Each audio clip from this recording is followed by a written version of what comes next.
Hi friends, ஃபேமிலியாக vacation trip start பண்ணிட்டோம். தூக்கமே இல்லாமல் ட்ரைவ் பண்ணதுனால விக்ரவாண்டி பெட்ரோல் பங்க்கில் ஒரு 2 hours வண்டி போட்டுட்டு அப்படியே தூங்கிட்டோம். மார்னிங் ஒரு 6 o'clock போல் திருப்பி வண்டி எடுத்துட்டு ஒரு 12:30 ஆகிடுச்சு பிள்ளையார்பட்டி ரீச் ஆகிறதுக்கு. கோவிலோட லெஃப்ட் சைடில் ரூம் புக்கிங் ஆஃபீஸ் இருந்தது. அங்கே போய் முதல்ல ரூமை போட்டு ரெஸ்ட் எடுக்கலான்ட்டு கிளம்பிட்டோம். உள்ளே போனதும் VIP rooms, normal and AC ரூம்ஸ்லாம் இருந்தது. ஆனால் எல்லா ரூம்ஸும் ஆல்மோஸ்ட் புக்கிங்காக இருந்தது. நாங்கள் போனப்போ 2 ரூம் மட்டும்தான் அவைலபிளாக இருந்தது.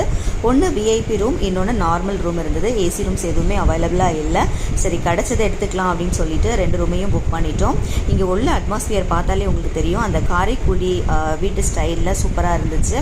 Normal room 450 rupees, VIP room 675, AC ரூம்னா 850 சொன்னாங்க. ரூம்ஸ் எப்படி இருக்குன்னு பார்க்கலாம் வாங்க. நாட் பேட், ரொம்பவே நல்லா இருந்தது. இது நார்மல் ரூமு, 2 பெட் கொடுத்துருந்தாங்க. ஒரு வெஸ்டர்ன் டாய்லெட் இருந்தது. தண்ணியுமே ரொம்ப நல்லா இருந்துச்சு. Villa type